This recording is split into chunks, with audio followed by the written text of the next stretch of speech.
हरे हरे, हरे राम राम राम हरे हरे, हरे कृष्ण कृष्ण कृष्ण कृष्ण हरे हरे, हरे राम राम राम हरे हरे, हरे कृष्ण कृष्ण कृष्ण हरे हरे, हरे राम राम राम हरे हरे, हरे कृष्ण कृष्ण कृष्ण हरे हरे, हरे राम राम राम हरे हरे, हरे कृष्ण कृष्ण कृष्ण हरे हरे, हरे राम राम राम हरे हरे, हरे कृष्ण कृष्ण कृष्ण हरे हरे,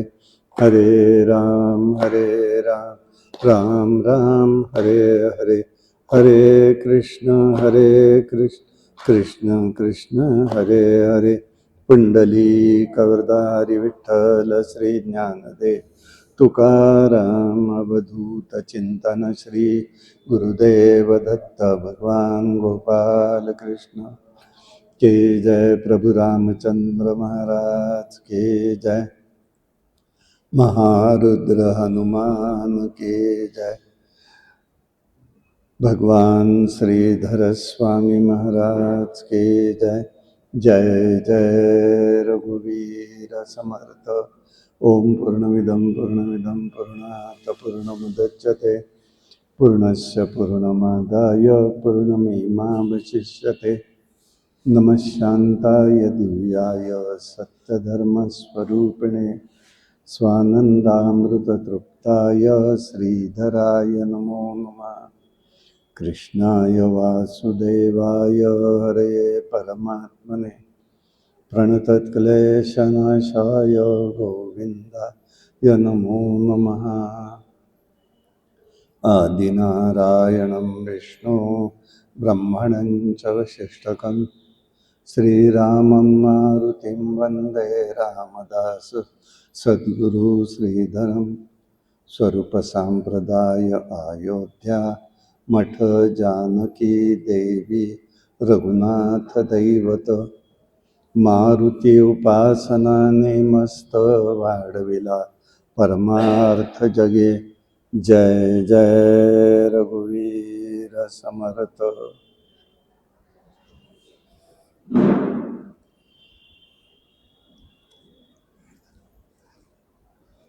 खट्वांग दीर्घ बाहुष्य रघुतस्मात् पृथुश्रवः अजस्ततो राजा तस्मात् दशरथो भवत्। खट्वांग राजाचा पुत्र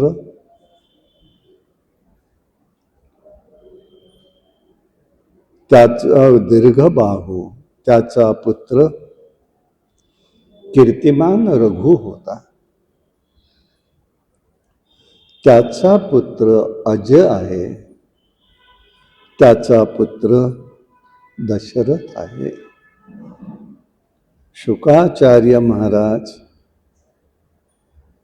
भागवतातल्या 9व्या आणि 10व्या अध्यायामध्ये भगवंताचं चरित्र सांगतायत, रामाचं चरित्र सांगतायत। या वेळेला त्यांनी काय सांगितलं, तत्वविचार काय आहे याचं आपण थोडं चिंतन करणार आहोत।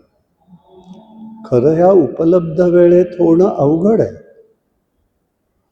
तथापि आपल्याला जितकं शक्य होतं तितका आपण प्रयत्न करूया। हा रघुवंश आहे, वैशिष्ट्यपूर्ण आहे, साधकाला ही समजलं पाहिजे। भगवंत कधी अवतार धारण करतो कुळामध्ये त्या। आता हे सगळं पाहण्यापूर्वी एका गोष्टीचं फक्त मिनिटभर चिंतन करूया.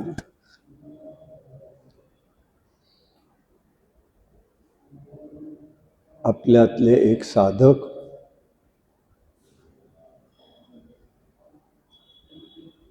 हेमा आणि सतीश बाऊसकर हे दोघं अनेक वर्ष इथे येणार आहेत. बरेच वर्ष उपासक होते. द्वारकेला सुद्धा भागवत सप्ताहाला दोघेही बरोबर आलेले होते. मदत करणारे,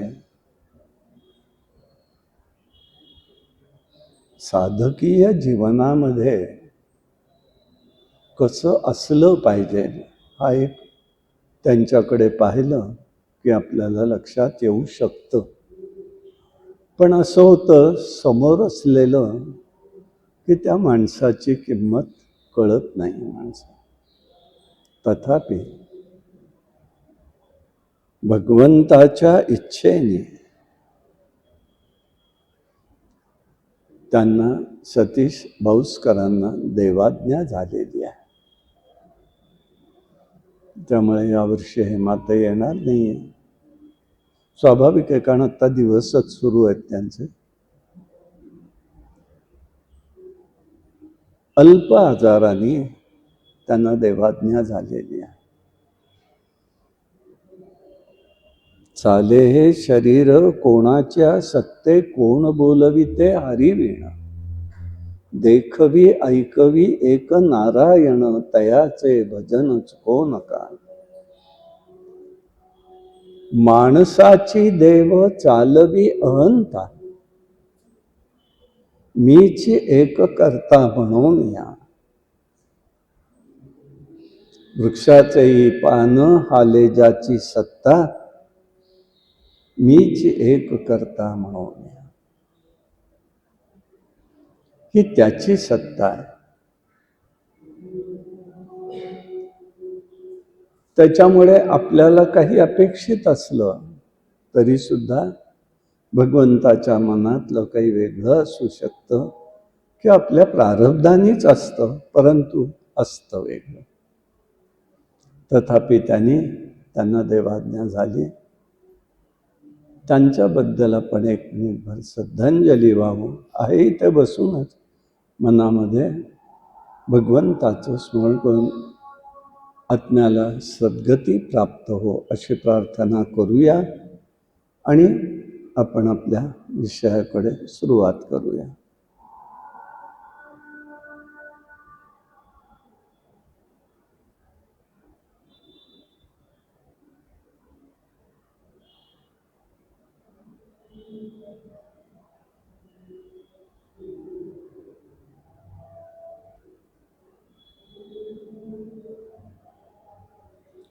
हरि ओम तत्सत. शुकदेव म्हणतात असा हा वंश आहे की इथे अनेक राजे पराक्रमी, श्रद्धावान, भगवत भक्त असे होऊन गेलेले. असं आहे, कुळी कन्या पुत्र होती जे सात्विक, तयाचा हरिक वाटतो देवा. हरिक म्हणजे आनंद. असं जे कुळ असतं की जिथे अखंडपणे भगवत चिंतन चाललेलं आहे, त्या कुळाची भगवंत सुद्धा वाट पाहत असतो. आणि म्हणून प्रत्येकाचं एक कर्तव्य असतं की आपलं कुळ हे शुद्ध आणि पवित्र कसं राहील. जिथे आहोत तिथे आपलं पवित्र कसं राहील हे पाहायला पाहिजेल आहे. आणि म्हणून हे कुळ कसं आहे हे पहिल्यांदा शुकाचार्य महाराज सांगतात. रघुवंश आहे. रघुराजा पराक्रमी होता, खट्वांग राजा आहे. अशा कुळामध्ये दशरथाचा जन्म आहे, अशा कुळामध्ये परमात्मा प्रगट होऊ शकतो.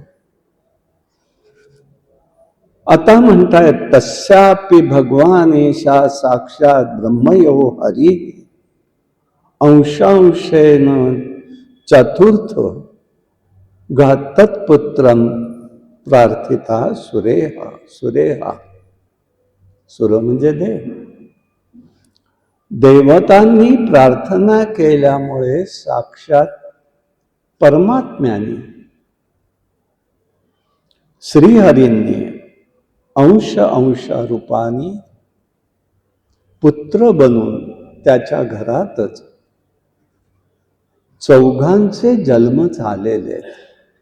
म्हणून कुळाचा विचार सांगितला. जन्माला आलेल्या या त्या काळच्या त्या पुत्रांचा उल्लेख आहे. अंशाने परमात्म्याचा साक्षात अंश म्हणजे प्रभू रामचंद्र आहेत. बाकी अंशावतार आहेत. लक्ष्मण आहे, भरत आहे, शत्रुघ्न आहे. हे सगळे तसेच आणि सगळ्यांच्या गाठी या ऋणानुबंधाच्या आहेत. उगीच पडलंय, उगीच झालंय असं काही मात्र नाही त्याच्यामध्ये. शुकदेवांनी भागवताच्या 9व्या स्कंधामध्ये अनेक राजांची चरित्र सांगितली. 8व्या अध्यायामध्ये भक्तांची चरित्र स्कंधामध्ये भक्तांची चरित्र सांगितली. आता यामध्येच त्यांनी हे प्रभू रामचंद्रांचं चरित्र गायलेलं आहे. मग हे वेगळं का वाटतं? याला शुकरामायण का म्हटलं? रामायण अनेक असले तरी सगळ्यांचंच सूत्र एक आहे. फक्त त्याच्यामध्ये पाहताना भावरूप काय आहे ते प्रत्येक ठिकाणी वेगवेगळं आहे. सूत्र एकच आहे. त्यामध्ये गुढार्थ आहे. शुकाचार्य महाराजांच्या सांगण्यामध्ये गुढार्थ चरित्रात त्या भरलेला आहे. तत्वज्ञान आहेत, अनेक सिद्धांत आहेत. भक्ती आणि ज्ञानाची एक वेगळी सांगड त्यांनी घातलेली आहे, हे आपल्याला लक्षात येईल. म्हणून हे चिंतन करायचं आहे. मग हे काय आहे चरित्र? कशासाठी आहे? मनुष्याने मानवी जीवन जर प्राप्त झालं, मनुष्याला मानवी जीवन, मनुष्य हा कोणाला म्हटलेला आहे? मुमुक्षुत्व. शंकराचार्य सांगतायत मनुष्यत्व मुमुक्षुत्व महापुरुषय संश्रया. नुसतं मानवी जीवन उपयोग नाही आहे, त्याच्यात मानवत्व पाहिजे. आपण बघतोय आज कितीतरी माणसं आहेत, सगळीच माणसं आहेत, सारखी आहेत. पण मनुष्यत्व कसं आहे त्याला फार महत्व आहे. आणि म्हणून मनुष्यत्व आहे तसं या ठिकाणी काय करावं, काय करू नये हे समजण्यासाठी पूर्वसुरी कसे वागले, आपले पूर्वज कसे वागले हे मानवाला कळावं. आणि म्हणून हे चरित्र म्हणजे एक वस्तुपाठ आहे. हा वस्तुपाठ आहे. आपण काय शिकायचंय, नुसतंच नाही आहे. आणि म्हणून पहिलं गोष्ट लक्षात घ्यायची आहे, शुकदेवांना सांगायचंय की मानवी जीवनाचं ध्येय काय असावं. ध्येय काय पाहिजे? सफलता कशात समजली पाहिजे? भगवंताचं दर्शन, त्याची अनुभूती, भगवत प्राप्ती हे मानवी जीवनाचं लक्ष असायला पाहिजे. आम्हाला ते समजलं पाहिजे, आम्ही ते जाणून घेतलं पाहिजे.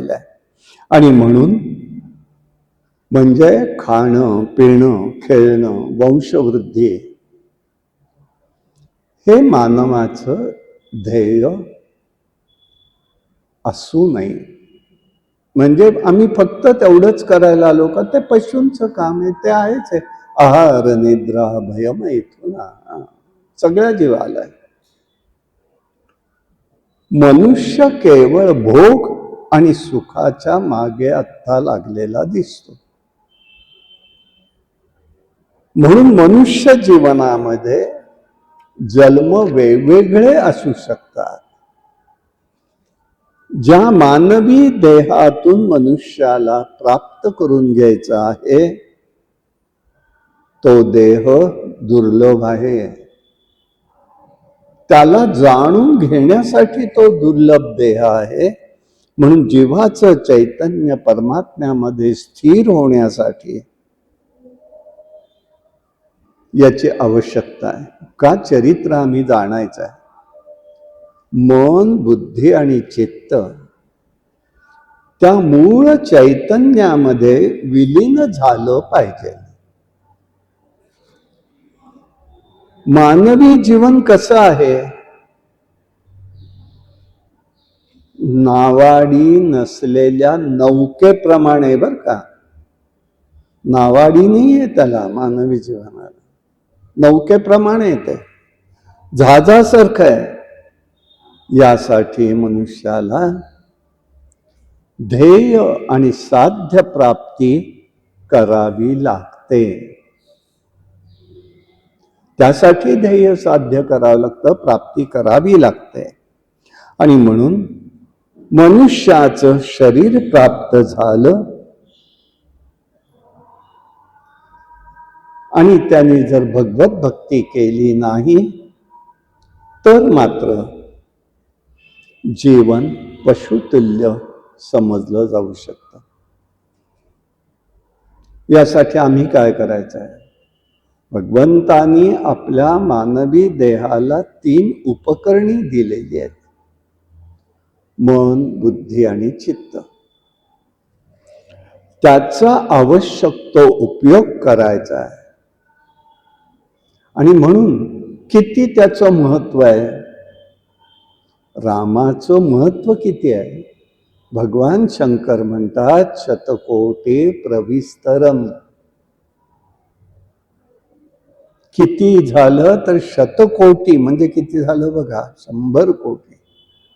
प्रविस्तरम, चरित्र गायलं तरी ते संपत नाही. हरी अनंत, हरी कथा अनंत. शतकोटी सांगताना वाल्मिकींनी 3 भाग केले: मानव, देव आणि दैत्य. प्रत्येकाला 33 कोटी मंत्र दिलेले. आता राहिले 1 कोटी. आता ते परत मानव म्हणाला आम्हाला द्या, म्हणून त्याचे विभाग केले. 33 लाख दिले.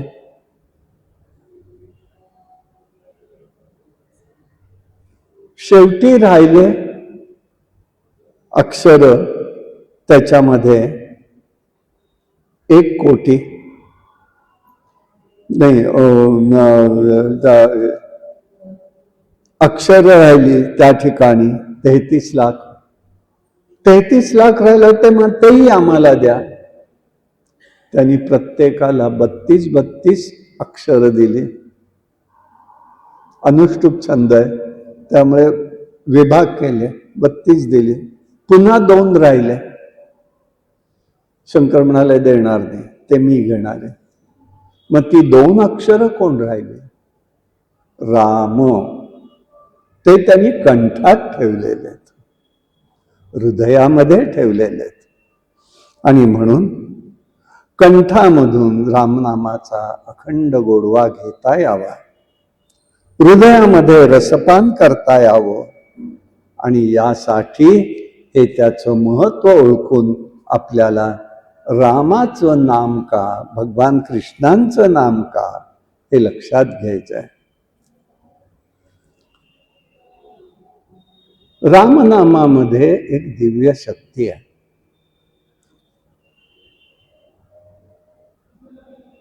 त्यांनी सुधारलं पाहिजे.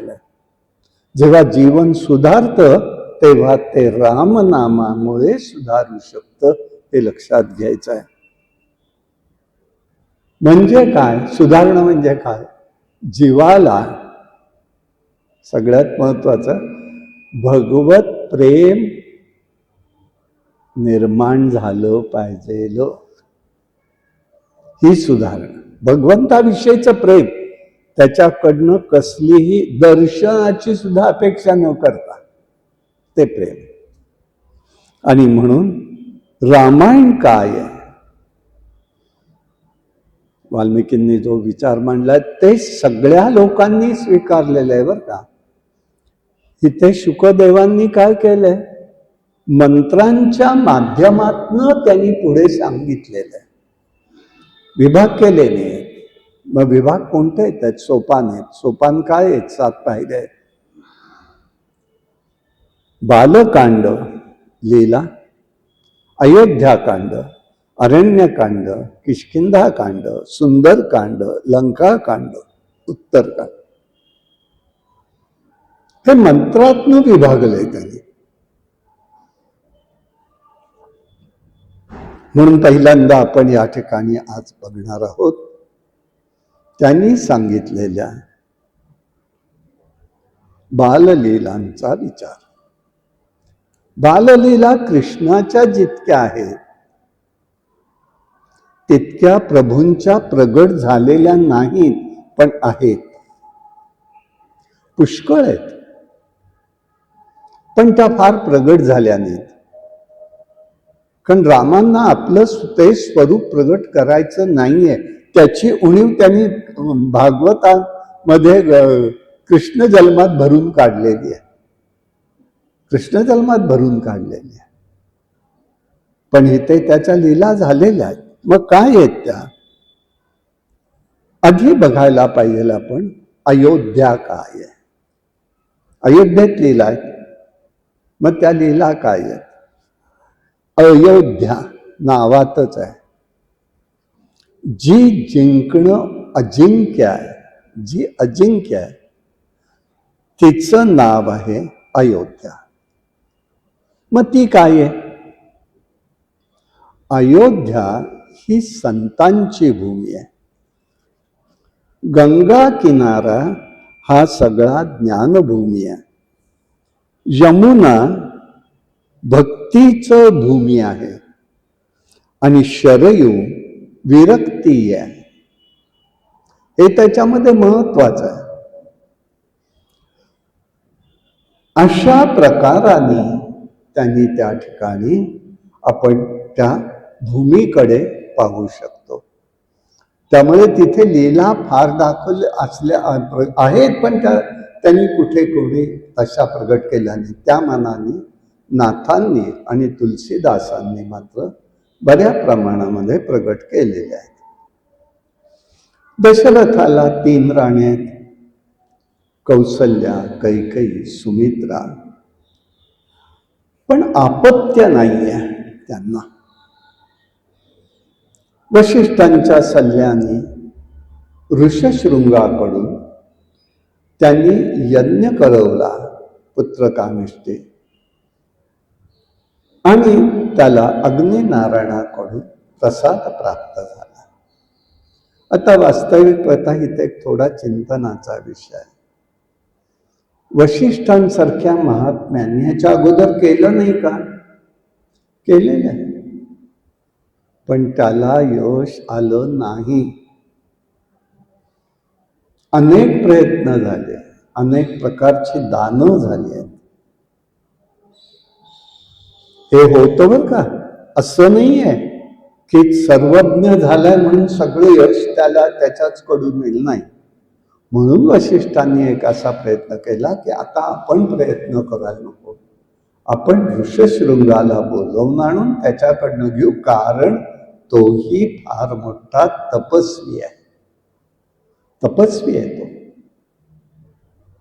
आणि म्हणून त्याच्याकडनं यज्ञ करण्यासाठी त्याला स्वर्गातनं पाचारण केलं. आपल्या मित्राची बांधून ठेवायचं म्हणून ही राजनीती. आपली शांता नावाची मित्राची मुलगी दत्तक घेतली, त्यांच्याच बरोबर विवाह लावून दिला आणि त्यांना अयोध्येमध्ये थांबवलं. त्यांच्याकडनं यज्ञ केला. प्रत्यक्ष अग्निनारायण प्रगट झाले. त्यांनी प्रसाद पाठवला स्वर्गस्थ. तो प्रसाद त्या दोघींना पहिल्यांदा दिला गेला, कौसल्येला आणि कैकेयीला. नंतर सुमित्रा आली, त्यामुळे त्या दोघींनी आपापला एक भाग तिला पण दिला. अशा पद्धतीने ते झालं. म्हणजे हे शरीर अयोध्या कसं बनलं हेही बघायला पाहिजे.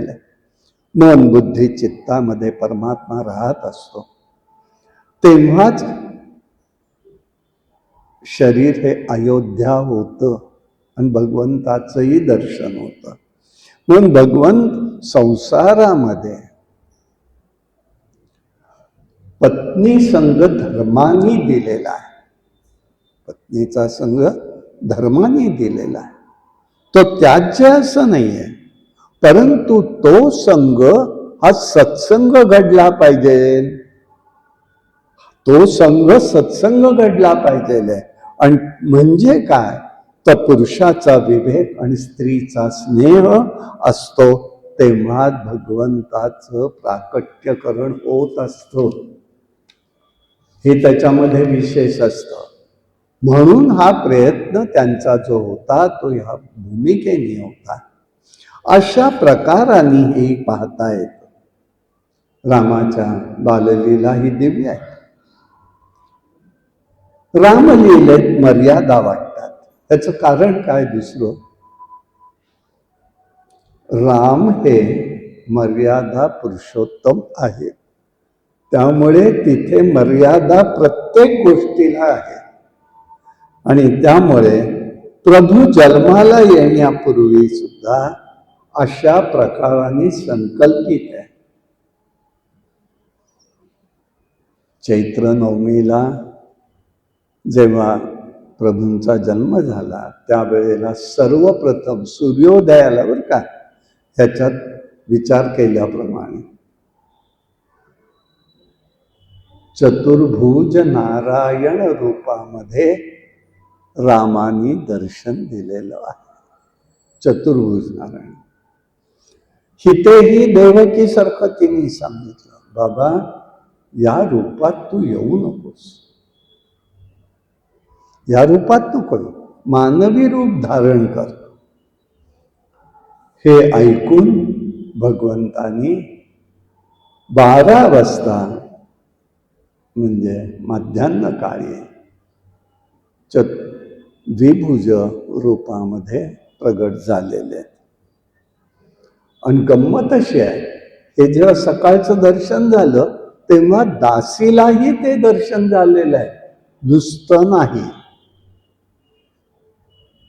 तिथे उपस्थित असलेल्या दासीला सुद्धा दर्शन झालं. त्याच्यामुळे ती अतिशय अशी अवाक झाली होती. म्हणजे थोडक्यामध्ये ती देहभान विसरली. कौसल्याने सांगितलं, जे पाहिलंस ते मनात ठेव, बोलू नकोस. गळ्यातला चंद्रहार काढला. एक पद्धत होती पूर्व काळात, चांगली बातमी देईल त्याला काही उपहार द्यायचा असतो. ही आमची परंपरा आहे, प्रदर्शन नाही आहे, ते परंपरा आहे. आता गंमत बघा, ते झालं दासीला, आणि इकडे प्रभूचं आता 12 वाजता होऊन सगळा आनंद, नाव ठेवणं, सगळ्या बऱ्याच गोष्टी झाल्या. हळूहळू घटना अशी घडली, राम हे मोठे होऊ लागले. बरोबर भरत शत्रुघ्न आहेतच, पण रामाला कौशल्याने जेव्हा दागदागिने घातले, त्याच्यात हिऱ्यांचा हार घातला आणि त्या स्पष्ट स्वच्छ हिऱ्यामध्ये प्रतिबिंब रामाला दिसलं. कौशल्याला राम म्हणतोय, मला ते चित्र दिसतंय त्या हारामध्ये रामाचं, तो मला बाळ दाखवते किती छान आहे. तिने खूप समजावून सांगितलं, नाही मला तेच बाळ हवंय. प्रभूलाही आनंद वाटला. ते बाळ इतकं सुरेख आहे, इतके सुरेख तूच आहेस हे म्हणाल्यावर तो म्हणाला, नाही ते बाळ सुरेख आहे, मी नाही. पुढे एकदा त्यांनी असंच पौर्णिमेला म्हणाला, मला तो आकाशातला चंद्र आणून दे. शेवटी राजा दशरथाने आरसा घेतला, त्याचं प्रतिबिंब त्याच्यामध्ये घेतलं आणि ते त्याला दाखवलं. म्हणजे लीला चाललेल्याच आहेत, पण त्या प्रगट किती रूपात झाल्या याला महत्व होतं. रोज रामाला मांगलिक स्नान कौशल्या घालत होती. ती वर्णन करते, त्याचा देह लोण्यासारखा कोमल आहे. फ्रीजचं लोणी नाही, फ्रीजचं लोणी नाही, ते मारच बसतो त्याचा. आणि म्हणून इतकं त्या ठिकाणी त्याचा देह आहे. गौरवर्ण पिवळ्या रंगाचं एक झबलं त्याला घातलेलं आहे. डोळे काळे भोर सुंदर आहे. केशरी टिळा लावलेला आहे. गळ्यामध्ये वाघनख आहे. जणू कौशल्याने आपलं वात्सल्य रूपी प्रेम त्याच्यामध्ये सगळं प्रगट केलेलं आहे, अर्पणही केलेलं आहे. असं बालरूपाचं वर्णन त्या ठिकाणी आपल्याला दिसून येतं. असा हा प्रभू आहे. असं आहे, पैसा मिळवण्यासाठी लोक देह झिजवतात. देहाचं चंदन करून भगवंताची सेवा करायची तयारी नसते. देह भगवंतासाठी झिजवायचा हे केवढं आहे. सदा देह काजा झिजे देह त्याचा. कोणासाठी आहे? त्या राघवासाठी आहे. आणि मग तिथे सगळे नोकर चाकर असून सुद्धा ती त्या ठिकाणी कौशल्या स्वतः प्रभूचं सगळं करते.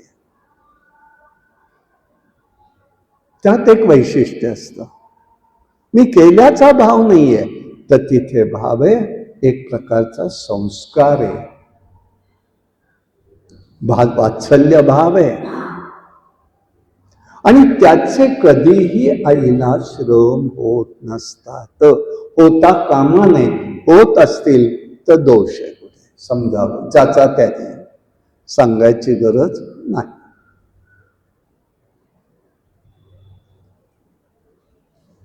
कारण आहे ह्याच्यामध्ये. हे असं जर केलं गेलं तर मन शुद्ध व्हायला सुरुवात होते. धर्माची गती अतिशय सूक्ष्म आहे.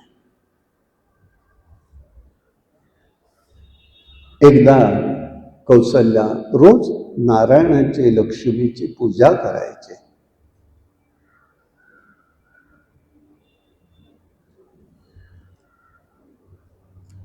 सगळा देवाचा शृंगार सुरेख यांनी केलेला आहे. दशरथाने नैवेद्य आणायला गेले, समर्पण करायचा म्हणून आणला, पण लक्षात आलं काहीतरी विसरलं. पुन्हा स्वयंपाकघरात गेली. तोपर्यंत येऊन पाहते तर त्या मूर्तीमधून प्रत्यक्ष मूर्तीच्या जागी प्रत्यक्ष प्रभू रामचंद्र बसलेले आणि तेच सगळा नैवेद्य ग्रहण करतायत.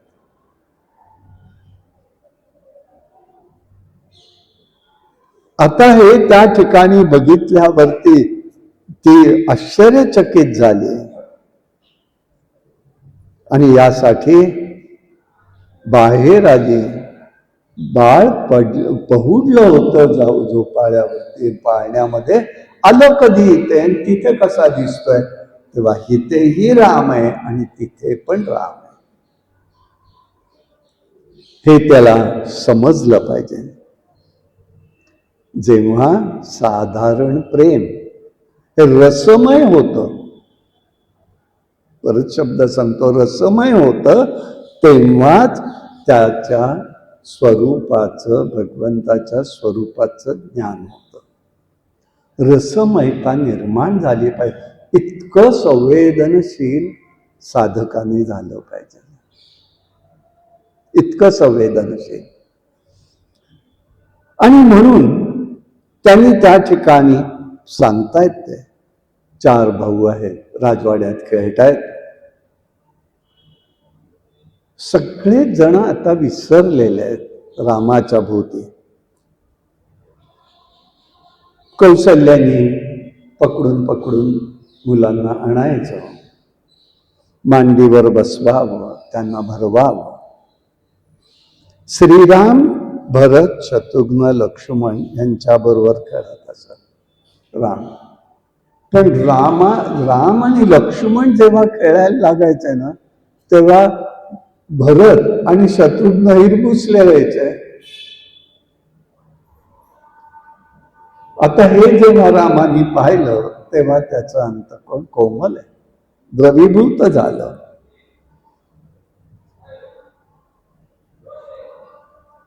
आणि मग त्यांनाही बरोबर परत घेतलं, त्यांनाही तो आनंद दिलेला आहे.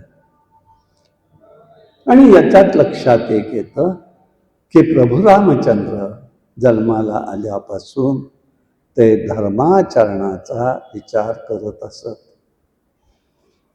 राजा दशरथही धर्माचरण करत असल्यामुळे हा संस्कार होता आणि हा संस्कार चौघांवरही पडत होता. लहानपणापासून हे संस्कार झाले पाहिजे. धर्माचं शिक्षण लहान वयातच पाहिजे. चांगलं काय, वाईट काय, योग्य काय, अयोग्य काय, धर्म काय, अधर्म, हे कळलं पाहिजे. पुढे झाल्यावर बघू नाही. आणि ज्या वेळेला करतोय तेव्हा अनेक जन्मांचे संस्कार मनोबुद्धी चित्तावरती होतात, त्याच्यामुळे तो संस्कार ठरत नाही. हे त्याच्यामध्ये विशेष भाग होतो. म्हणून सकाळी उठावं, सकाळचं आवरावं, माता पित्यांना वंदन करायचं. काक भृशुंड मुनी ऋषी आहे, शापामुळे काकरूपात आहेत. त्यांचा आणि एकदा कावळ्याचा संवाद झाला होता. कावळा म्हणतोय, तुम्ही बुद्धिवान आहात. मनुष्याला म्हणतोय, तुम्ही बुद्धिवान आहात, पण आम्ही तुमच्यापेक्षा श्रेष्ठ आहोत. आश्चर्य वाटलं. कारण म्हणाले, आम्ही सूर्योदयापूर्वी स्नान करतो. कावळा सांगतो, सूर्योदयापूर्वी स्नान करतो. तुम्ही पलंगातनं सुद्धा उठत नाही. कारण त्याचं काय आहे? भृशुंड सांगतायत, सूर्य ही बुद्धीची देवता आहे, तेजाची देवता आहे. तेव्हा ते तेज आणि बुद्धी आपल्याला प्राप्त व्हावे, तेज मिळालं पाहिजे, शरीराचं आरोग्य टिकलं पाहिजे. यासाठी हा विचार त्यांनी मांडलेला आहे. हे सगळ्या लीला प्रभूंच्या कुठे चालल्या आहेत? अयोध्येमध्ये. अयोध्या वैराग्य भूमी आहे. शरयू यमुना भक्तिभूमी आहे. वज्रभूमी व्रजभूमी ही प्रेमभूमी आहे. काशी गंगा ज्ञानभूमी आहे. नर्मदा तपोभूमी आहे. गंगा नर्मदा वाहतात, पण कशा वाहतात? मगर आहे त्यांचं वाहन. गंगेचं आणि नर्मदेचं वाहन मगर आहे. शरयू आणि यमुनेचं वाहन, शरयूचं वाहन कासव आहे. हे का आहे? काय त्याचा अर्थ? गंगा यमुना ज्ञानस्वरूप आहेत आणि ज्ञानस्वरूप असल्यामुळे मोहरूपी मगरीवरती ते बसलेले आहेत. मोहरूपी मगर आहे. म्हणून देवी म्हणतायत, नाथ महाराज म्हणतात, मोह महिषासुर मर्दिनी, अज्ञानाचा नाश करते ती. यमुना शरयू भक्तीचं प्रगटीकरण आहे. त्यांचं वाहन हे कासव आहे. भक्तीमध्ये कासवासारखं स्थितप्रज्ञ राहायला पाहिजे. हे शिक्षण आहे. प्रत्येक गोष्टीत अर्थ आहे.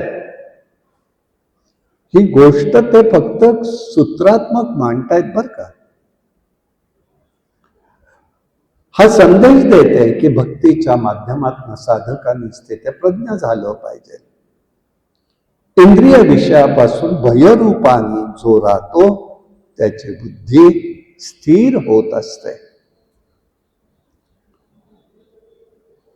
अशा प्रकारच्या लीला त्यांच्या अनेक आहेत.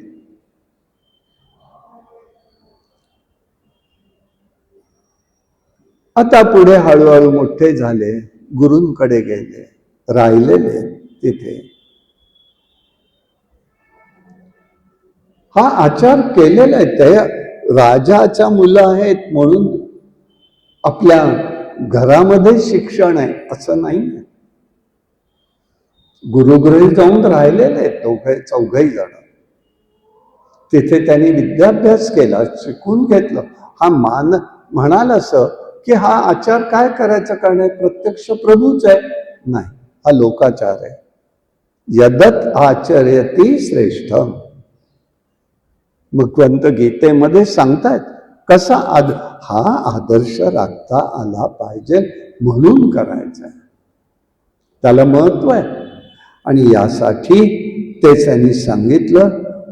आणि मग गुरूंकडे जाऊन आल्यावर त्यांनी रामानी तीर्थयात्रा केल्या.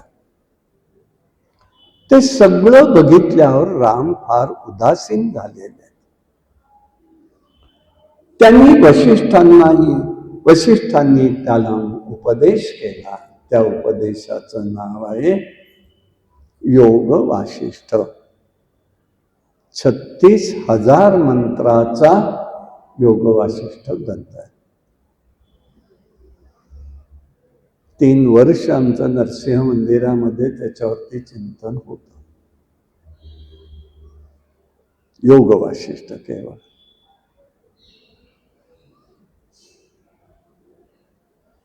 त्याच्यानंतर परत आले. विश्वामित्र दशरथाकडे आलेले.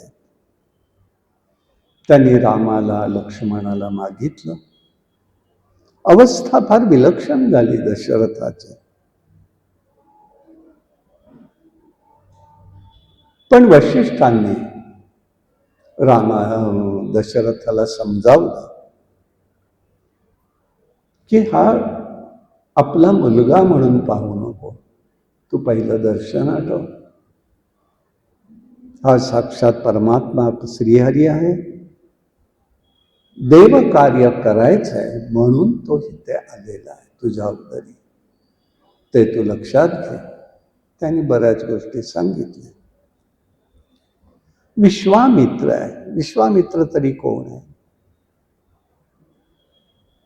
जो जगताचा मित्र आहे, विश्वाचा मित्र आहे. ज्याचं परिवर्तन काय झालंय बघा. राजर्षी आहे, होत नाही असं नाही आहे, पण तितकी तपस्या त्यांच्याकडनं घडली, राजर्षीचे ब्रह्मर्षी झालेले आहेत. ही तपस्या आहे.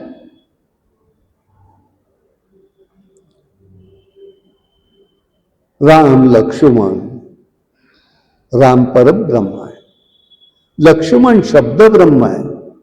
जिथे परमात्मा स्थिर असतो तिथे शब्द ब्रह्म असतं.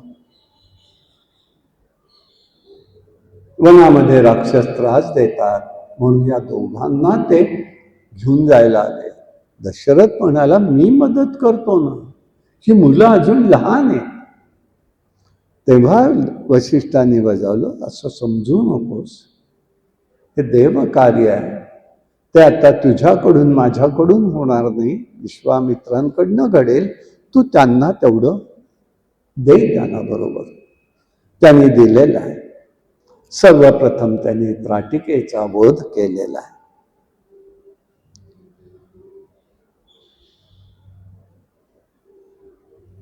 त्राटिकेचा वध म्हणजे काय?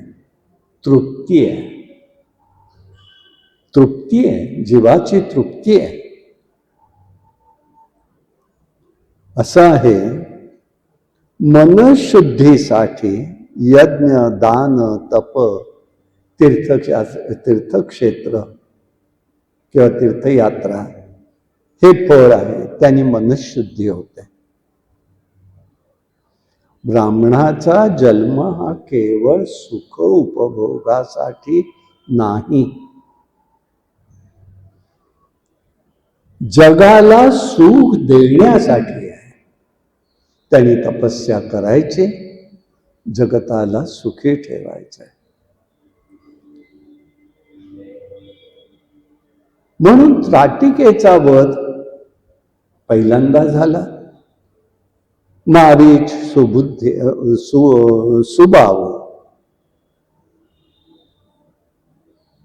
मन म्हणजे मारीच आहे, बहु सुबाव आहे, बुद्धी ही मारीच आहे.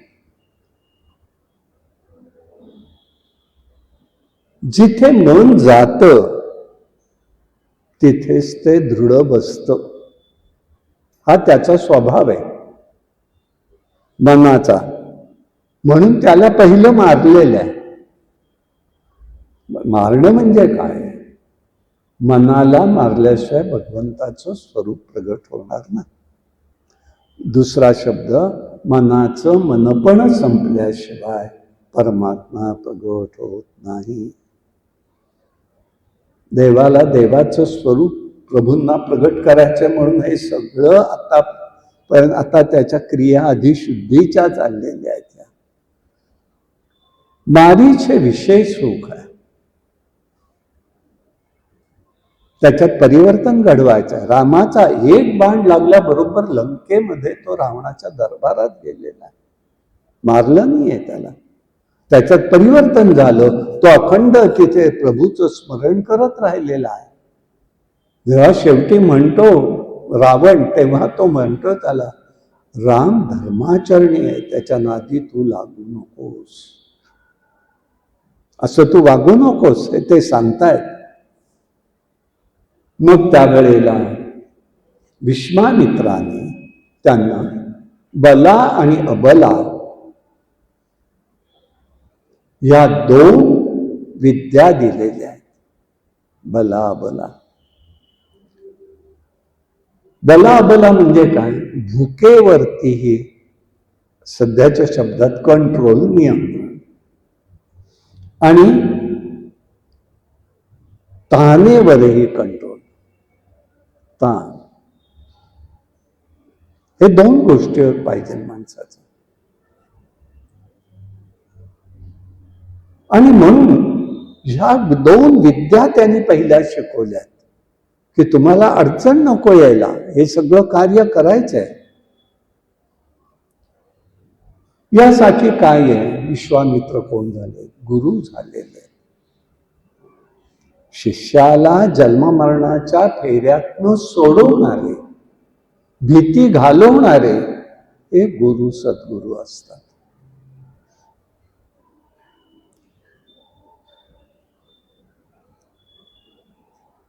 मनाचेही देहाप्रमाणे दोन भाग आहेत. एक आहे स्थूल रूप, दुसरं आहे सूक्ष्म रूप. स्थूल रूप मन कथा ऐकत असतं. स्थूल रूप मन कथा ऐकतंय, पण सूक्ष्म मन मात्र बाहेर हिंडत असतं. काय करायचंय, काय नाही, काय झालं, काय होत आहे, मी काय करायला पाहिजे, नाही. मन शुद्ध होणं आवश्यक आहे. म्हणजे सूक्ष्म मनाची शुद्धी हवी आहे, तरच आमचं लक्ष लागून त्याचा अर्थ उलगडतो. ऐकलं का? ऐकलं. समजलं काय? सांगता येत नाही. आता बघा आपण कसे आहोत. आपण काय म्हणतो, फोन आला की राम राम किंवा काय जय श्रीकृष्ण म्हणतो ना. काय हो अर्थ खरा? असं आहे, पहिलं जेव्हा राम म्हणतो तेव्हा स्थूल रूपाला प्रतिसाद आहे, आणि दुसरा राम उद्गारतो तेव्हा सूक्ष्म रूपाला प्रतिसाद आहे. जय श्रीकृष्णामध्ये जय हा स्थूल रूपासाठी आहे, आणि अंतरात्मा जो आहे सूक्ष्म रूपात बसलेला त्याच्यासाठी श्रीकृष्ण आहे. तो आमच्या अंतर्यामात पाहिजे आहे ना. प्रविष्टो अयम कर्णेंद्रा, भगवंत म्हणतो मी कानातनं प्रवेश करतो आणि आत राहतो, पण राहायला जागा दिली तर. काम क्रोधे केले घर रीते, आणि म्हणून हा प्रतिसाद असतो आपल्याला सूक्ष्म मनाच्या ठिकाणी.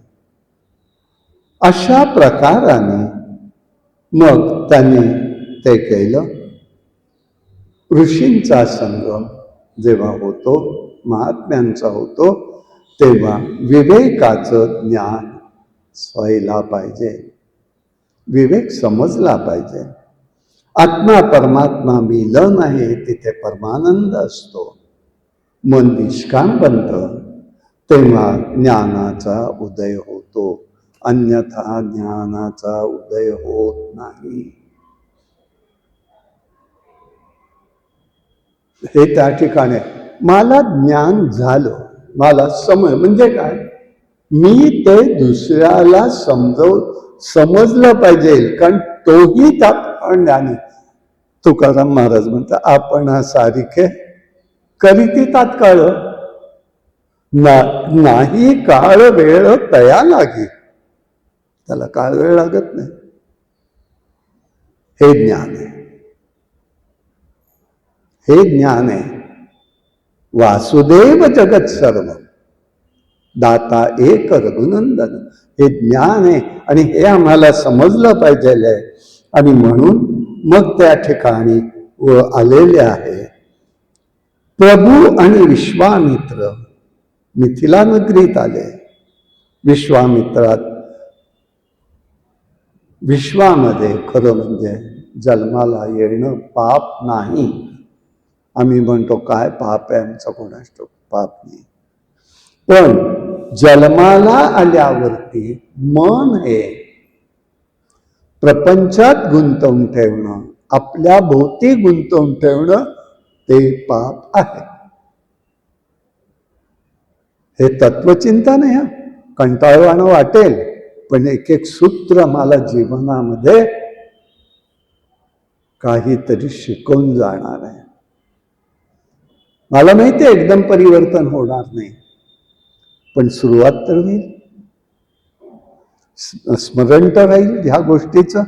आणि म्हणून जनक राजाची कन्या सीतादेवी हिचं स्वयंवर मिथिला नगरीत होतं. धनुष्याला जी प्रत्यंचा लावेल त्याला माझी कन्या देईल. जो वीर आहे तो उचलू शकेल.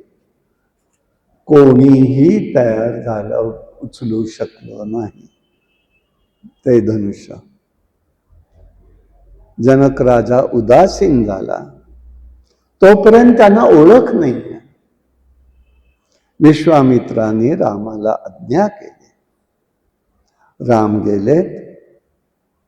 पहिल्यांदा देवतांना वंदन केलं, आपल्या गुरूंना विश्वामित्रांना केलं, जनक राजालाही वंदन केलं, मग त्या शिवधनुष्यालाही वंदन केलं.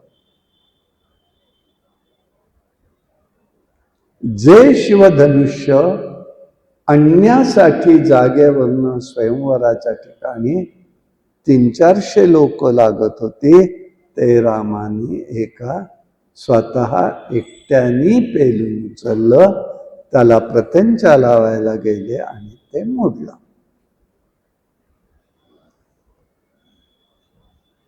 रामाचा सीतेशी विवाह झाला.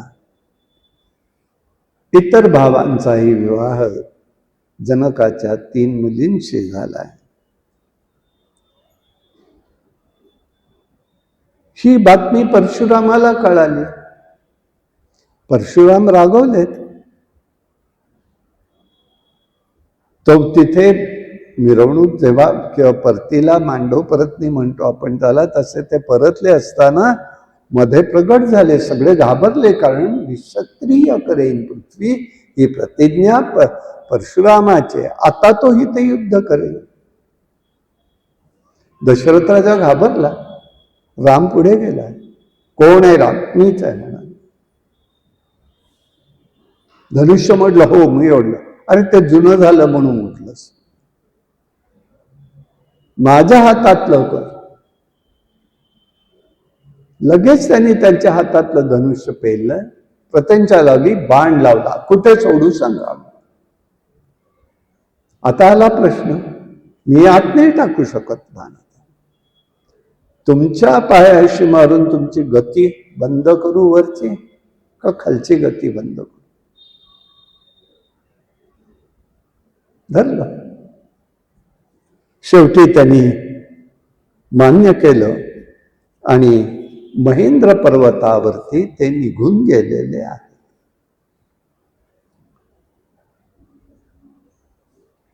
मग सगळेच जण आलेले आहेत अयोध्येमध्ये. बरेच दिवस झाले राज्य चाललेलं आहे. दशरथ एक दिवस त्याच्या मनात आला, आता आपणही वृद्ध झालो, प्रजेचंही रामावरती पुष्कळ प्रेम आहे, राज्याभिषेक करावा. म्हणून त्यांनी आपला विचार हा वसिष्ठांना बोलून दाखवला. चांगला आहे म्हणाले, काही हरकत नाही, एक दिवस करायलाच लागणार आहे. मुहूर्त काढला तर तो नजदीकचाच होता, लगेच होत होता दुसऱ्या दिवशीचा. पुढे लवकर नाही आहे म्हणाले. राजा म्हणाला, काय भरोसा? आयुष्याचा क्षणभंगूर नाही भरोसा, आयुष्याचा भरोसा नाही, आत्ताच करून घ्यावं.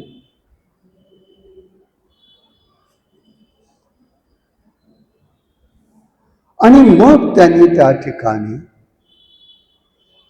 तयारीला सांगितलं. देशोदेशी सगळीकडनं 7 नद्यांचं पाणी आणलं. आणायला लोक गेली. सकाळपर्यंत यावं असं सांगितलेलं.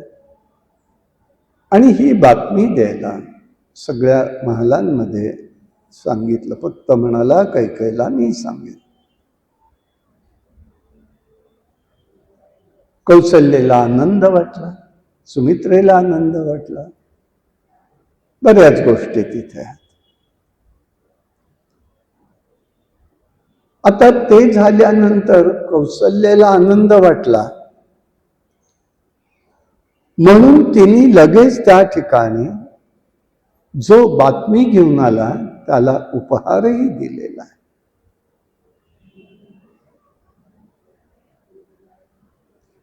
तेव्हा कैकेयीची दासी तिच्याकडे काही निरोप घेऊन आली होती. तिला हे बातमी कळते, म्हणून तिलाही ती येते कौशल्य कैकेयीकडे आणि कैकेयीला सुद्धा बातमी सांगते. ती आनंदित होते, ती त्याला उपहार देते, तिला त्या दासीला. तो उपहार घेऊन ती दासी चालली आनंदाने. तेवढ्यात तिच्या माहेरची दासी मंथरा भेटते आणि मंथरेला का ग एवढी आनंद, असं झालं, काय आहे म्हणाले बातमी. अशी बातमी आहे, रामाचा उद्या राज्याभिषेक. वा, छान म्हणाले. तुला उपहार कैकेयीने दिला? हो म्हणाले. राणी साहेबांनी दिला? हो.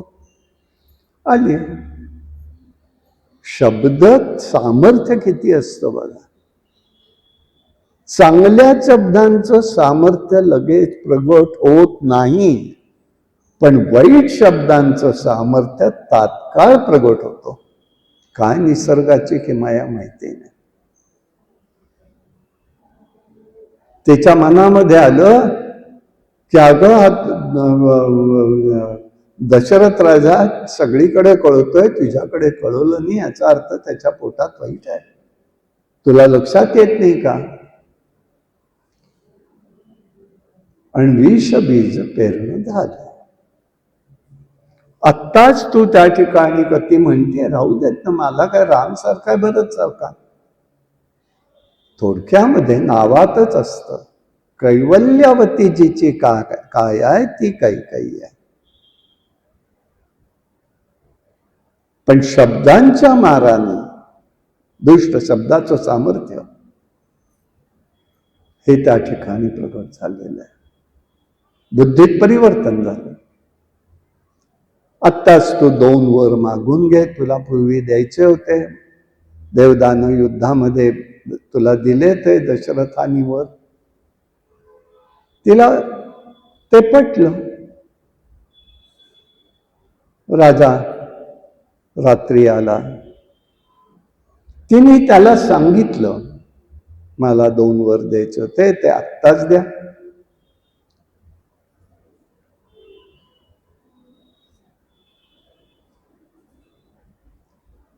काय झालं म्हणाले, असं तुम्ही ठरवलं, ठीक आहे, पण एक गोष्ट आहे म्हणाले,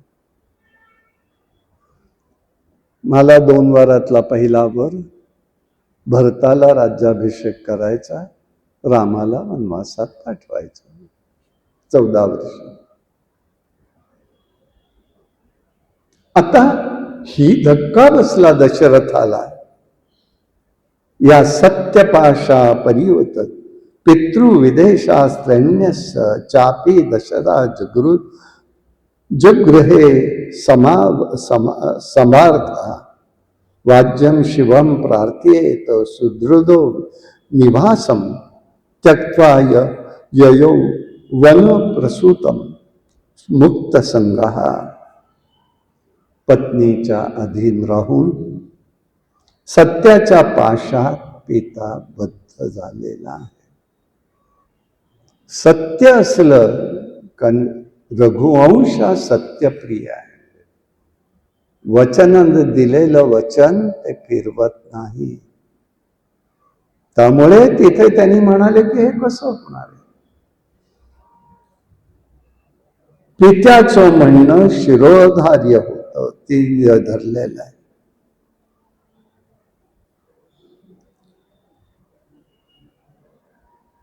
रात्री वशिष्ठ रामाकडे गेले होते.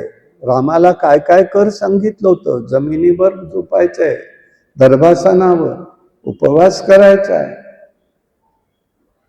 ब्रह्मचर्य पालन करायचं आहे, सगळ्या गोष्टी सांगितल्या. आणि सकाळच्या वेळेला ही दुःखद बातमी सुमंतानी येऊन सांगितली. राम ठीक आहे म्हणाला. सत्यपाशा परिविशत, जो सत्यरूपी पाशामध्ये माझा जो पिता अडकलेला आहे, शिरोधार्य मानतोय, म्हणजे पत्नीला दिलेला वर तो योग्य म्हणतोय. तसंच ही राज्यलक्ष्मी आहे, तिचा परित्याग हा राम करतोय. प्रभू वनामध्ये जात आहेत, तयार झालेले आहेत. अशा प्रकाराने रामाने आमचं रक्षण कसं करावं असं हा ठिकाणी सांगतायत.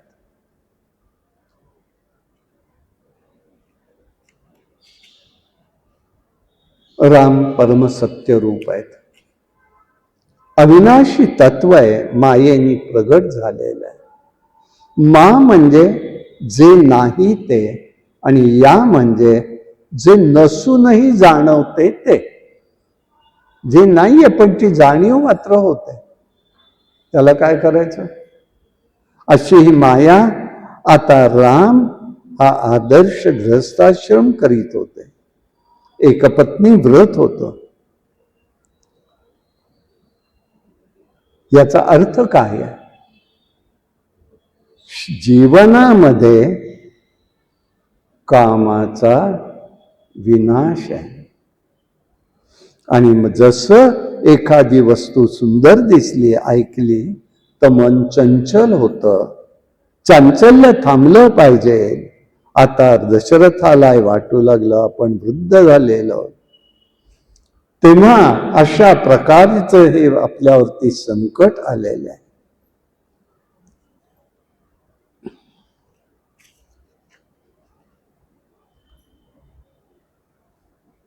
सगळ्यांना प्रश्न पडलेला आहे. राज्याभिषेकामध्ये विघ्न निर्माण झाला. आपली चूक झाली आहे वाटतंय, पण शब्द दिलेला आहे.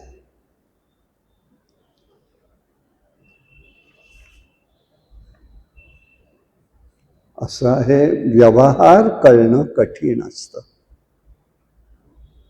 सांभाळणं कठीण असतं. परमार्थ खरा म्हणजे खूप सोपा आहे, पण आम्हाला तो जास्त अवघड वाटतो.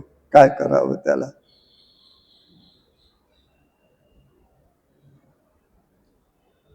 असं आहे व्यवहारामध्ये बरं का.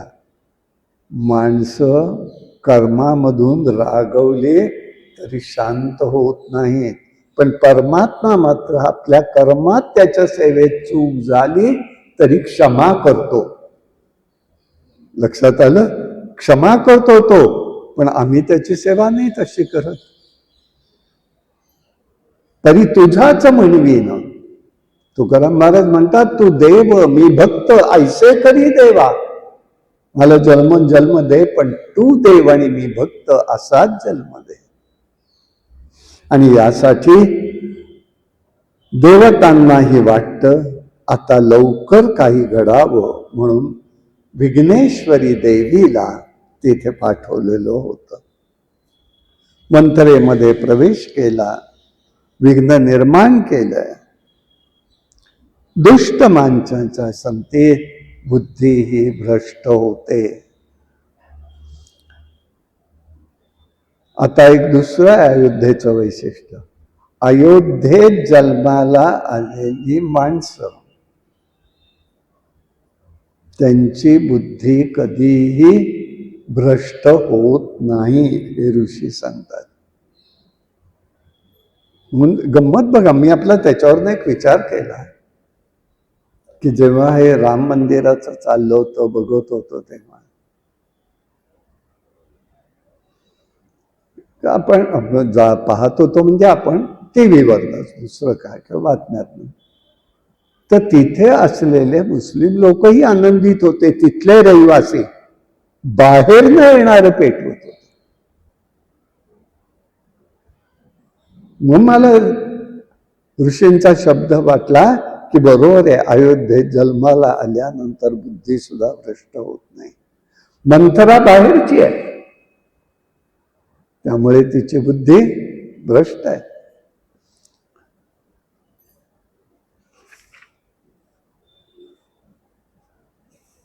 अशा प्रकाराने सांगितलं त्यांनी, बरंच सांगितलं. बाई अगं भरताला राज्य द्यायचं न दे, माझं काही म्हणणं नाही, देतो तू म्हणतेस, पण रामाला वनवास का? कारण तिचा सुप्त हेतू आहे की जर राम वनात गेला नाही तर लोक रामालाच विचारणार ना, भरताला विचारणार नाही. आणि दुसरा भाग, 14 वर्ष हा वनात दंडकारण्यात गेला की तिथे राक्षस इतके आहेत की तो परतच येऊ शकणार नाही. ही बुद्धी आहे तिथे. आणि म्हणून त्यांनी ते सांगितलं. मग हे कोण होते? दशरथ राजा आणि कैकेयी कोण होते? पूर्वजन्मामध्ये जमदग्नी ऋषी आणि रेणुका माता. रेणुका माता ही कैकेयी होती. गंधर्वांचं दृश्य पाहिलं. नदीवर पाणी आणायला गेल्यावर मनात विकल्प आला, मी गंधर्व कन्या असते तर. ऋषींनी ते ओळखलं, शाप दिला. शाप म्हणजे आज्ञा केली मुलांना. परशुरामानी त्यांना त्यातनं मुक्त केलं. पुन्हा त्यांनी त्या ठिकाणी जिवंत केलं ऋषींनी. पण तो त्या ठिकाणी घडला, हा राग तिच्या मनामध्ये राहिला. तो हा त्या ठिकाणी असलेला दशरथ राजा जमदग्नी, दशरथ राजा, रेणुका माता ही कैकेयी. परशुराम त्यावेळेचे होते, आता राम आहेत. ऋणानुबंध संपत नसतात, हे लक्षात घ्यायचं आहे. म्हणून आपण जास्तीत जास्त सांगायला मला सोपं आहे बरं का, सोपं आहे मी समजतो, पण प्रयत्न करायचा आम्ही जास्तीत जास्त शांत राहावं, कमीत कमी बोलावं. आणि म्हणून त्यांनी संत महात्मे इथे व्यावहारिक वेगळं सौख्य असतं अशा रीतीने त्यांनी ते करून दिलेलं आहे. सुग्रीव अवतारामध्ये बाली आणि सुग्रीव आहे, तेही ऋणानुबंधच आहे. आता गंमत बघा, बाली जो आहे त्याच्या पुढची ताकद अशी आहे की कोणी समोर आला तर त्याचं बल नाहीस होतं. आता सगळेच कोणी जायला तयार नसायचं. मारुती रायाला एकदा असं सांगितलं की तू त्याच्या समोर जा. नको म्हणाला, माझ्यामुळे म्हणाल त्याचं बल जाईल. बालीला समजलं. बाली म्हणाला तू ये माझ्या समोर, काही हरकत नाही, मला युद्धच करायचं. तो समोर आल्याबरोबर बुद्धिमत्ताम वरिष्ठम तसं शूरही आहे ना. बालीचं बल कमी झालं म्हणून वानरसेना इतर लोक म्हणायला लागले, देवदेवता त्याला असं करू नकोस, तू बाजूला हो मारुती आत्ता. तो दूर गेल्यावर तो झावत झाला. इतकं सामर्थ्य असतं. आणि म्हणून हे त्या ठिकाणी दिसून येतं. मग हे निघालेले आता वनातनं निघाले अरण्यामध्ये. वाटेमध्ये अनेक गोष्टी, आता प्रजाच निघाली सगळी. सांगतायत राम असं करू नका, ऐकलं नाही. तिथे त्या ठिकाणी गुहक भेटला. गुहकांनी त्यांना बघितलेलं आहे. त्यावेळेला लक्ष्मणाने गुहकाला उपदेश केलाय, त्याचं नाव लक्ष्मण गीता आहे. हे त्या ठिकाणी दिसतं. कर्माचं सुखदुःख ही फळ असतात, भोगावी लागतात.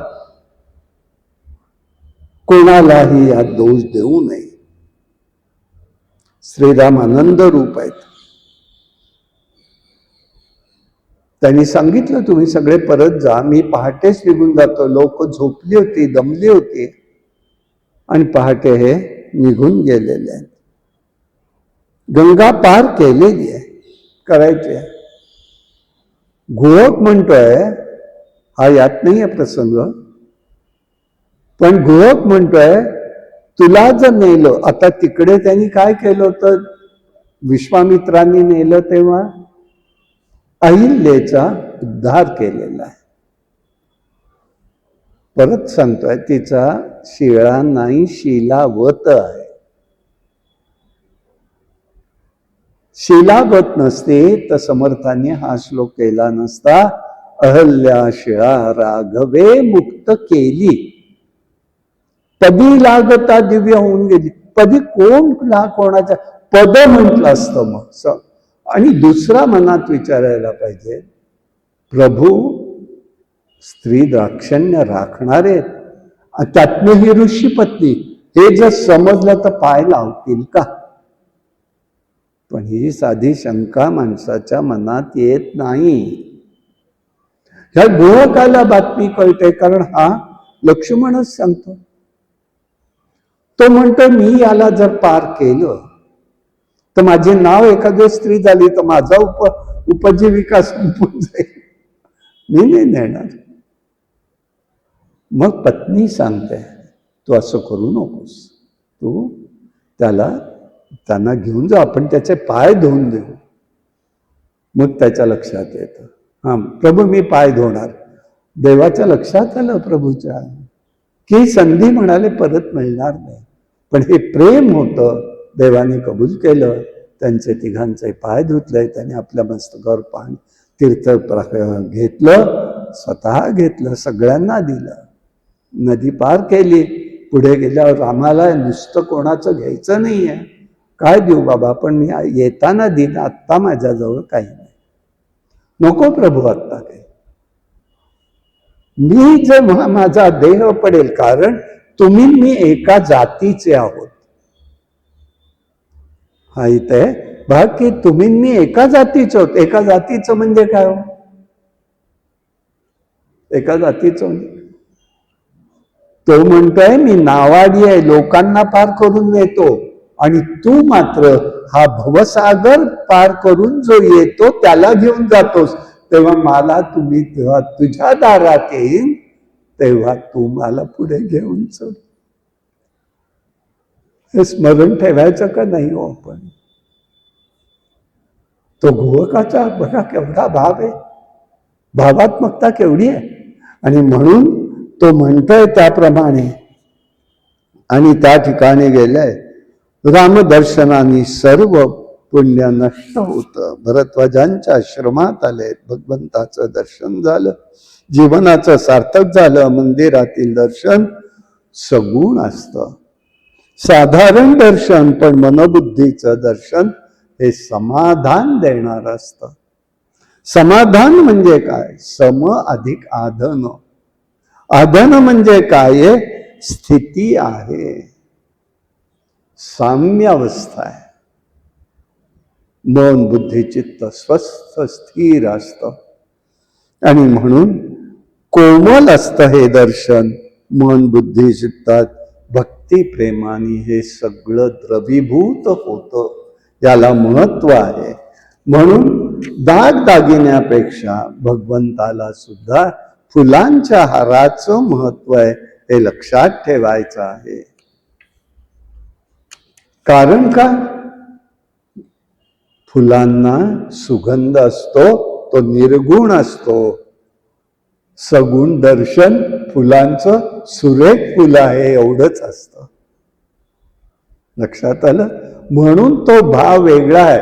शृंगार का करायचा? फुलांचा शृंगार का करायचा? यासाठी आहे. आता तिथून पुढे चित्रकूटावरती आलेले आहे. रामाला निरोप दिलेला आहे. रामाने निरोप सुमंतांना दिला की त्याची काळजी घ्या सांगितलं. पण नुसता वेळाने तोही त्याच्याही डोळ्यात अश्रू झाले. त्याच्याच नाही तर त्याच्या बरोबर असलेल्या घोड्यांच्या सुद्धा डोळ्यात पाणी आलेलं होतं. सुमंतू इतर अधिकारी परतले, प्रजाजन व्याकुळ झाले. दशरथाला सुमंताकडनं आल्यावरती कळतं. तो अत्यंत दुःखी होतो. कौसल्याच्या महालात, कैकेयीच्या महालातनं कौसल्याकडे येतो. सगळ्यांनी समजावलेलं आहे. ते सांगतात, महाराज आपण धर्मधुरंधर आहात. अनेक ऋषींचा संघ झालाय, फार मोठी आपत्ती आहे, विपत्ती आहे. धैर्य धरावं. आपण सर्व प्रजाजनांचे आधार आहात. सुमंतोनी सगळा वृत्तांत सांगितला. भगवंताच्या वियोगात दुःख होतं. ह्या दुःखाचं एक वैशिष्ट्य आहे, विदग्ध दुःख आणि ललित दुःख. ज्यामध्ये भगवंताचा प्रत्यक्ष संग असतो ते ललित दुःख आहे, ललित आहे भक्ती. आणि विदग्ध, भगवंत समोर नसतात, विरहात सुद्धा प्रेम असतं, गोपींचं प्रेम. भगवंत जवळ नाही म्हणून विदग्ध आहे तो भक्तीत. भगवत दर्शनात मिलनाची ओढ हवी आहे, नाही तर संसारात भक्ती असते. भगवत वियोगात आनंद, दुःख, वियोग अनुभवता आलं पाहिजे. मग दशरथाला श्रावण बाळाच्या पेत्याची आठवण झाली. अखंड नामाचं त्यांनी सगळ्यांना सांगितलं, असं समाजातून झालं होतं. यासाठी एक लक्षात घ्यायचं आहे, शुद्ध आणि निस्वार्थ प्रेम करता आलं पाहिजे. राजा दशरथाने उच्च स्वराने 6 वेळा श्रीराम म्हटलं आणि प्राणत्याग केलेला आहे. हे श्रीराम म्हणण्याचा उद्देश काय? 6 वेळा काय? दशेंद्रिय म्हणजे पंचज्ञानेंद्रिय, पंचकर्मेंद्रिय हे 5 आणि 1 मन. इथे तो संस्कार झाला पाहिजे. आणि यासाठी ही शुद्ध बुद्धी होते, म्हणजेच इथे भगवंताचा संग असतो, हे त्याच्यात विशेष असतं. भगवंताविषयी कुठलाही संबंध ठेवावा, जीवन सुधारलं जातं. आणि म्हणूनच पैसा म्हणजे जीवन नाही, संसारात पैसा आवश्यक आहे, पण लक्ष मात्र भगवत चरणी असायला पाहिजे. व्यवहार सोडायचा नाही आहे, पण त्यात गुंतायचं नाही, हे लक्षात कायम ठेवायचं आहे. म्हणून बरेच शुद्ध आजोळी गेलेले होते, त्यांना आणायची व्यवस्था राजा दशरथ गेला, आणायची व्यवस्था केलेली आहे. आणि मग इकडे आल्यावरच त्याला सांगायचं, आता आधी सांगू नका. एकूण येताना त्यांनी शोककलाप बघितली, दुःखी झाला, आलाय भरत परत. आणि मग त्यांनी त्या ठिकाणी वशिष्ठांनी सांगितल्याप्रमाणे अग्निसंस्कार केले. 15-16 दिवस झाल्यावर शोकसभा झाली आणि त्याच्यामध्ये चित्रकूट पर्वतावरती जाऊन रामालाही त्यांनी आणायचं ठरवलेलं आहे. राज्यचहं राज्य रामस्य, हे राज्य रामाचं आहे, माझं नाही, असा मी सेवक आहे. म्हणून धर्म ही 2 प्रकारचा असतो, एक देहधर्म, एक आत्मधर्म. देहधर्म म्हणजे कैकेयी मातेने आज्ञेचं पालन करणं, गादीवर बसायचंय. आत्मधर्म म्हणजे परमात्म्या चरणी शरण जायचं आहे. प्रल्हादानी काय केलं होतं? प्रल्हादानी सुद्धा पित्याविषयी पूज्य भाव हा देहधर्म आहे, पण भगवंताविषयी प्रेमभाव हा आत्मधर्म आहे. गोपीमध्ये बघा तुम्ही, तुलना तुम्हाला सांगतोय फक्त, बासरीचा नाद ऐकलाय, मधुर वेणूचा नाद ऐकला, सगळ्या गोपी आल्या आहेत, परंतु त्या ठिकाणी आत्मधर्मात त्या होत्या. पण त्याच वेळेला परमात्म्यानी तेवढी रूप घेतली आणि त्यांच्या घरी देहधर्माचं ते काम करत होते, हे त्या ठिकाणी दिसतं. म्हणून प्रभूचे चरणी सगळं अर्पण करायचं या इच्छेने सगळेजण आले, सगळ्यांची मुलं व्याकुळ झालेली आहेत. आणि झाल्यानंतर हे सगळं ज्ञान होणं कठीण आहे. भक्तीशिवाय हे ज्ञान होत नाही. ज्ञानाशिवाय भक्ती आंधळी असते. ज्ञानाचा अनुभव हा भक्तीशिवाय येत नाही. ज्ञानाने दृष्टी विशाल होते, भक्तीने अंतःकरण कोमल बनतं. यासाठी श्रद्धावान लभते ज्ञानम, भगवंत सांगतात. केवळ सगुणाच्या सेवेने मन शुद्ध होत नसतं. तर मनाची चंचलता त्यांनी गेली पाहिजे, ती शुद्धी आहे. जे कर्म आम्ही करतो त्यांनी मनाची शुद्धी झाली पाहिजे. म्हणून सगुण आणि निर्गुणाच्या अभ्यासाने मनाचं बंधन संपून जातं. गुहक आहे, भरद्वाज आहे, ऋषिमंडळी आहे. 9 दिवसांनी ते तिथे भेटलेले आहेत. चित्रकूटावर एकमेकांनी वंदन केले. त्या ठिकाणी सगळ्यांनी बघितलं, यथोचित वंदन केलं. आणि मग त्या ठिकाणी हे वृत्त त्याला सांगितलं. तात्काळ त्यांनी तिथे पिंडदान वगैरे केलं. चित्रकूटावर गंगेच्या किनाऱ्यावरती त्यांनी केलं. आणि मग त्यांनी सांगितलं, बरं नाही म्हणाले, मला आज्ञा आहे त्याप्रमाणे मी वागेन, तू मात्र तिथली एकही तुला ती आज्ञाच आहे. अशा प्रकाराने सगळं सांगितलं. पण म्हणाला, नाही, मी तापस वेशात राहीन, तुझं राज्य म्हणून करेन. इकडे बघा, उद्धवानी भगवंताच्या पादुका बद्रीमध्ये नेल्या आणि इकडे भरताने रामाच्या पादुका आणून अयोध्या नगरीत सिंहासनावर प्रतिष्ठित केलेल्या आहे. हे राज्य रामाचं आहे, हा संकल्प त्यांनी केला. आणि तो म्हणजे हा विश्वातला पहिला जर कोणी विश्वस्त असेल तो प्रभू रामचंद्र आहे, भरत आहे, भरत राजा आहे. आणि त्यांनी त्या ठिकाणी केलेलं. अशा प्रकारचं हे सगळं बालकांडापर्यंत आपण आजचा विषय पाहिला. बाकी आता उद्या बघू. काय नवाच्या मनसेंद्र बुद्धात्मनामा प्रकृती स्वभावात करोपि यद्यं सकलं वरद नारायणाय ते समर्पयामि. हरि ओम तत्सत. विठ्ठल विठ्ठल विठ्ठल विठ्ठल विठ्ठल. पुंडली गवर्धारी विठ्ठल श्री ज्ञानदेव तुकाराम. प्रभु रामचंद्र महाराज की जय. जय जय रघुवीर.